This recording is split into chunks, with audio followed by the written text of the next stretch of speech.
What's up, guys? Rick here with your betting and one and done preview for this week's CJ Cup. A couple of housekeeping items at the top. If you're looking for the full DFS preview, that is available on youtube.com/RickRunGood. There's also a video out for my top 5 sleepers right now. There will be a fades video later this week and also 2 live videos on Wednesday, or 2 live streams on Wednesday, one for season-long fantasy golf. We're going to do a mock draft, and one for the regular Wednesday live chat in preview of the CJ Cup.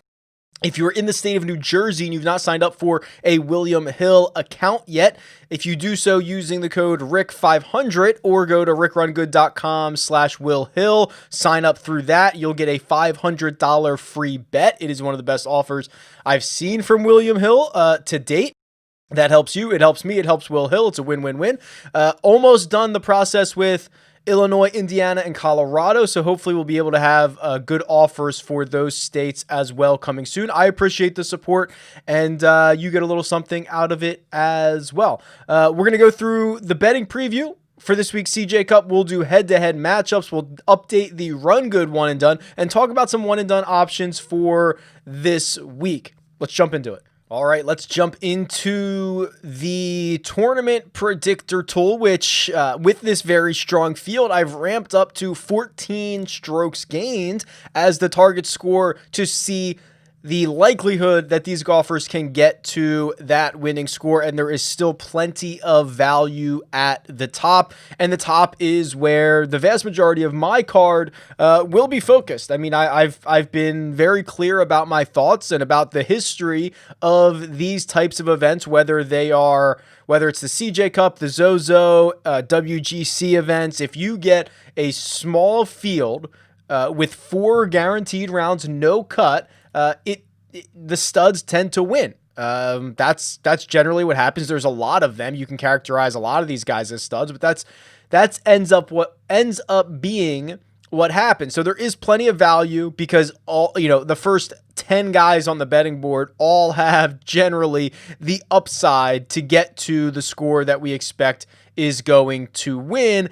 And with a field this deep, they can get to that number more often than their implied odds dictate. So as an example, Dustin Johnson at 8.5 to 1, Vegas and, aggregate odds kind of implying that he wins this golf tournament about 10.5% of the time. Well, if 14 strokes gained is the number he needs to get to, I have him getting there about 13% of the time. So there is about 2.5% of positive expected value. Rory McIlroy is over 3% in positive expected value. Patrick Cant Light, Colin Murukawa.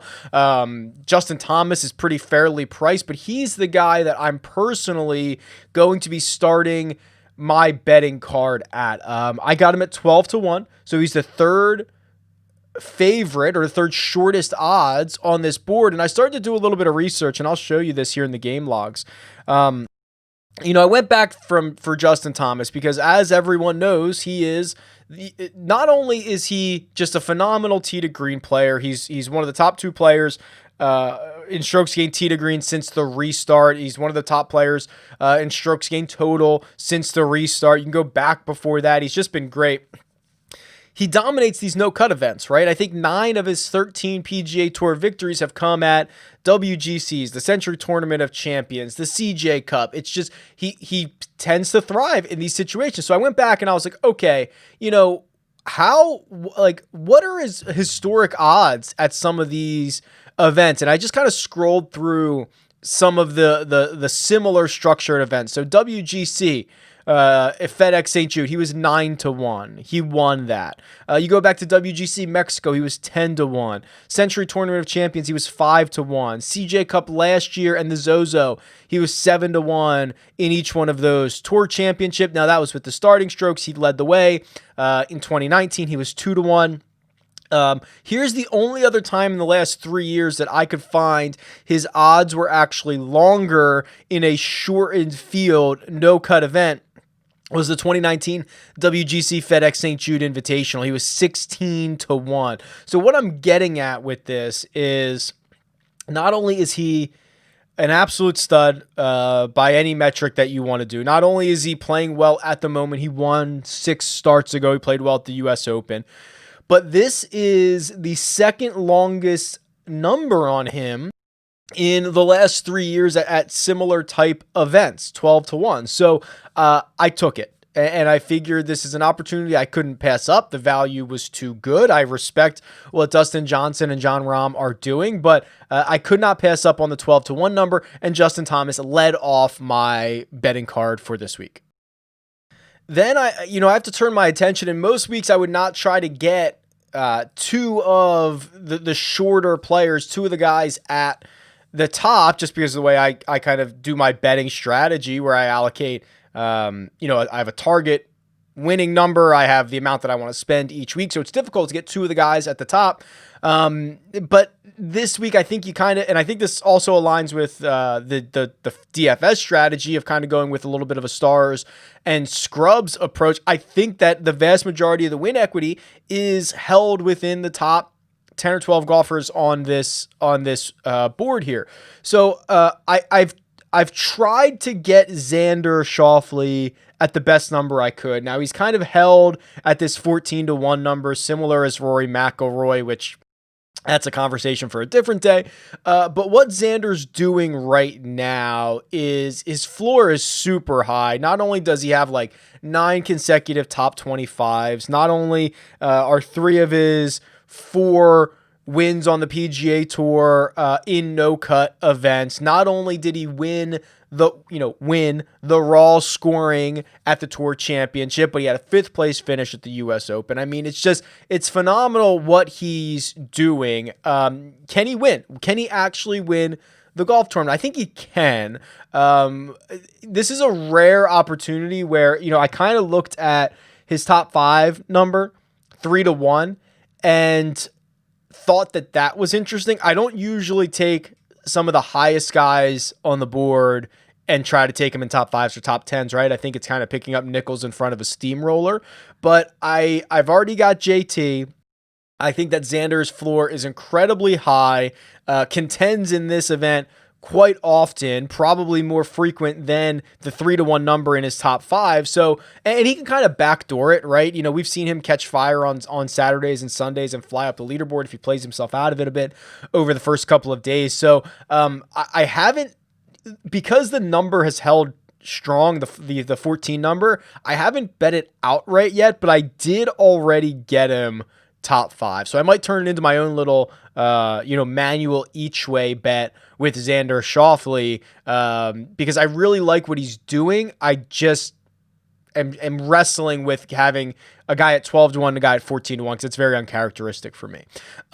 Is there credence to trying to go get, Matthew Wolff at 22-1? Unfortunately, I think you're paying the absolute premium on Matthew Wolff right now. If he is as good as I believe that he is, and I think he's going to be for a long time, I'm not sure you need to bet him in a very deep field like this when he's coming off just back-to-back like excellent finishes, right? I think you're just paying an absolute premium for him right now. I think you're going to get a lot of opportunities to bet him at 25, 30-1 in future weeks and similar strength fields. And I think I'm willing to wait. Is there any credence to going back to someone like a Colin Morikawa, a Hideki Matsuyama, who both missed the cut last week, but didn't play poorly, right? I mean, 7 under was the cut line last week. It was a historically low cut line. You can't give these guys too much issue for shooting 5 or 6 under par and missing the cut. I think the model would indicate that going back to Colin Morikawa is a bit better. His ceiling incredibly high, as we saw at the PGA Championship. We've seen him win golf tournaments on the PGA Tour more frequently recently than Hideki Matsuyama has. The model likes Morikawa's ceiling better than it likes Hideki's ceiling by a pretty significant margin, nearly over 3 full strokes gained better in terms of what their ceiling is. So Colin, I see right now 26-1. I think that's interesting. But what I did, and I'll still consider Morikawa. I think that's an interesting one. What I did is I jumped down to the 40s. Sung Jae opened up at 45. He's still hanging strong there. Winner on the PGA Tour. I've talked about him all week long. I don't think I need to rehash everything. He's playing well from tee to green, which is exactly what he was doing back in March when he was, unstoppable from Honda to API, and he was just playing well and contending kind of everywhere. That's what he did last week. And if that version of Sung Jae shows up in Vegas this week, yeah, it's going to be a good week for him. 45 to 1's pretty long. I snatched that up, but I wasn't really comfortable going any further than that on outrights. What I did do outside of outrights is I thought there was a couple of interesting top 10 numbers hanging out there, particularly Russell Henley. So let me just confirm his top 10 number. 6 to 1 is what I'm currently seeing, and that's what I got it at. I've spoken kind of at length about him this week as well. Since the restart in this field, nobody's been better in strokes gained approach. He's not a very long hitter, but if Shadow Creek plays the way that we think it might, which is not the 7,500 yards on the scorecard, it's about closer to 7,000. Being able to, and then also the way that I think they can set up Shadow Creek can require you to hit approaches fairly precise. I don't think, and of course we have very little data to go off of, using Dustin Johnson's 66 as the course record, and who knows how many rounds, there's not a lot of rounds to get played there anyway. This might be I don't think it's going to be a birdie fest. I think it's going to be a bit more difficult, and they can set this up any way they want, but I do think it's going to require some precision with your approaches. And if that's the case, then Russell Henley, that's right into his ballpark, right? That's right into his wheelhouse. So he's been playing well. He's got four good finishes in a row. 2 of them are top 10s. Only 78 players in this field, obviously much deeper than anything he's played in recently. But I thought that at 6 to 1, that was a fairly good bet. Matchups for this week. Let's go over the head-to-head matchup tool here, and I'm going to reset my date range to be since the start of 2019, and I've got one I might have to adjust already. Murukawa versus Wolff. It's so incredibly interesting. The 3 guys who come out together, Wolfie, Murukawa, and Hovland, I feel like I've gone back and forth on which one has been the best. Murukawa came out and it was like, okay, he's probably pretty clearly the best one. And then Hovland's just been tee to greening everything to death on the PGA Tour. And I was like, wow, he might be the best one, or he might end up being the best one. And then Matthew Wolff, who's been on this just meteoric rise, now maybe he's the best one. He's like to 11th in the world or 12th in the world or something like that. I mean, it's unbelievably incredible what these guys are doing. But Wolff, again, riding this hot streak, right? And maybe it's not a hot streak. I've discussed he's actually very hard to model because he's getting so good so quickly that this head-to-head matchup simulator, which I'm looking back to the start of 2019 right now, he might be outpacing this model. He might be breaking it a little bit. I'll move it to 2020 in a second. But what I'm getting at here is Matthew Wolff being minus 125 against Collin Morikawa at plus 105 is pretty interesting. Now, if you use basically their careers, Morikawa is projected to win this about 60.5% of the time. That's pretty significant in a 4-round matchup. That should put his money line about minus 153. He's plus 105. So if you stop there, Morikawa very clearly the bet over Matthew Wolff this week. Now, if you start to embrace a bit more volatility, if you start to say that, hey, Matthew Wolff is improving at a rate that is really incredible, and you open this up to since the start of 2020, Morikawa's still ahead. I have Morikawa still ahead here, but it's getting shorter, 57%. And then the more narrow and the more recent I make this, I think, yeah, it's going to start to flip. So if we go since the restart, if you want to use that as your date range, now it flips to Matthew Wolff being about a 63% favorite. So what's the answer? I think this is weird because Matthew Wolff is such a unique golfer and he's such a difficult one to model, but I do think that you are paying almost the highest price, the biggest premium you could pay on Matthew Wolff right now. As much as I love him, I think Murukawa and the plus side of the money here in this matchup is absolutely the way to go. What else do we have here? Let's do... There's a lot of really good ones. Kokrak versus Neiman. Harmon versus Poulter. That's kind of weird. Day versus Fowler again. Weren't they the matchup last week? Wasn't there a Day versus Fowler last week? Let's plug this in.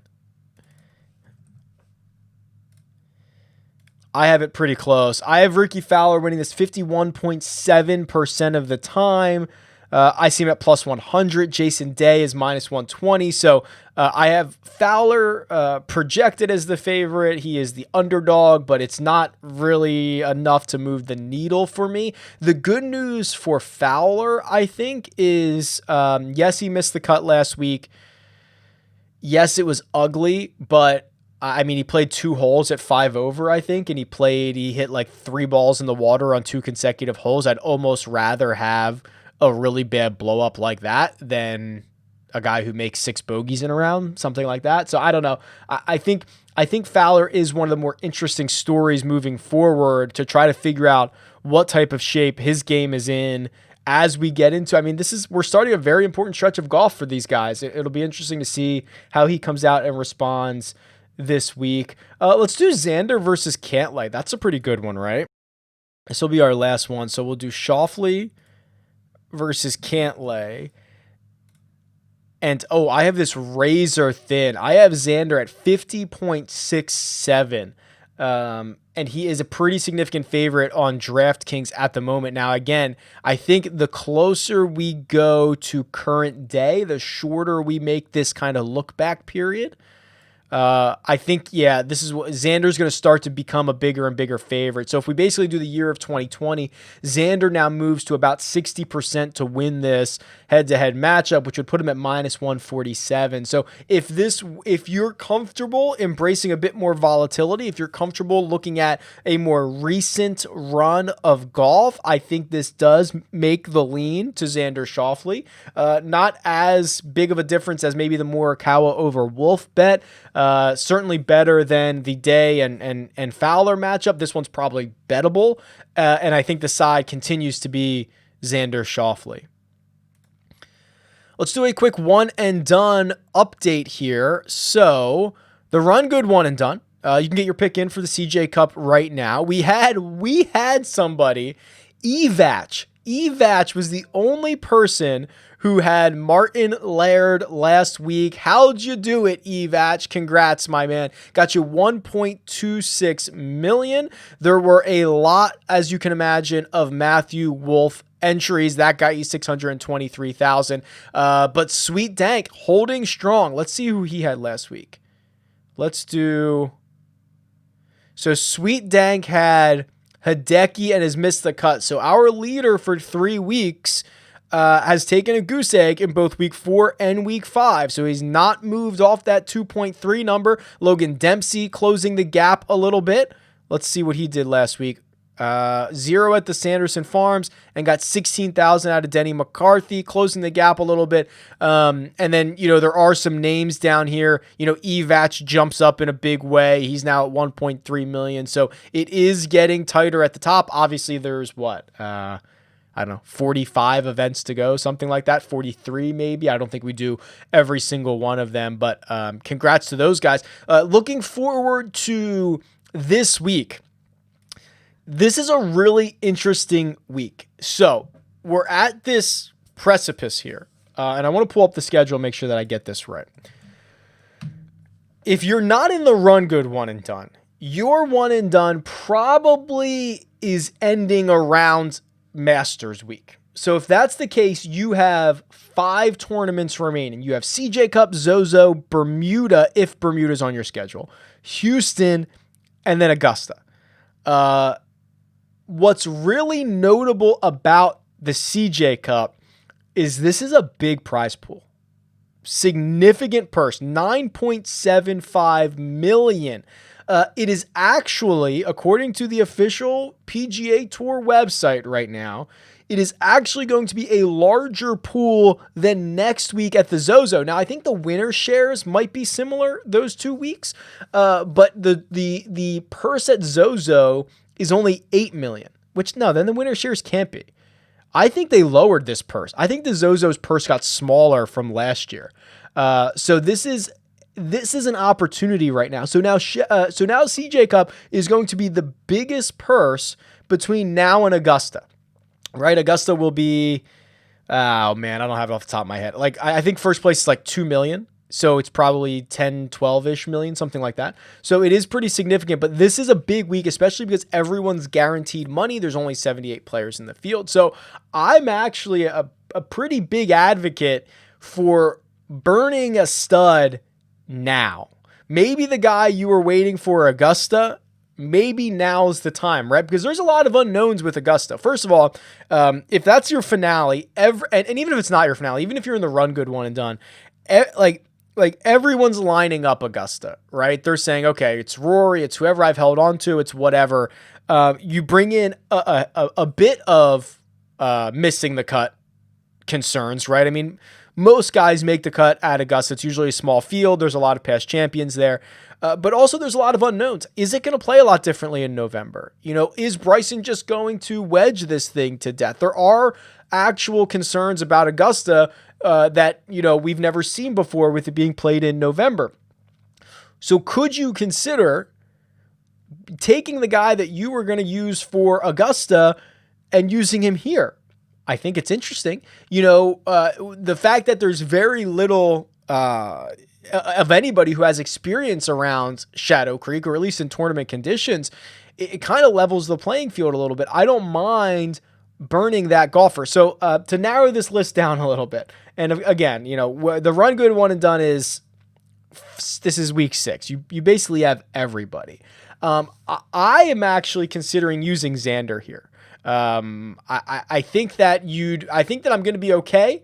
Later, I'm going to be okay at majors. I'm going to have plenty of guys left. I think that he's playing some of the best golf in the world right now. You get him at a no-cut event, and I can still save DJ, Rahm, JT, Rory. You know, I can see what Koepka's going to be up to making this return. I can save Murukawa, right? I can save all of these guys and still get someone who has a huge chunk of the win equity this week. So I think that I've settled on Xander Schauffele. There really are no natural fits, right? I mean, we don't have any history here. You could probably convince me that if you didn't use Matthew Wolff last week, this is probably a good spot for him. Not only is he 22-1, not only is he playing beautifully at the moment, but I think I mentioned this on the DFS video.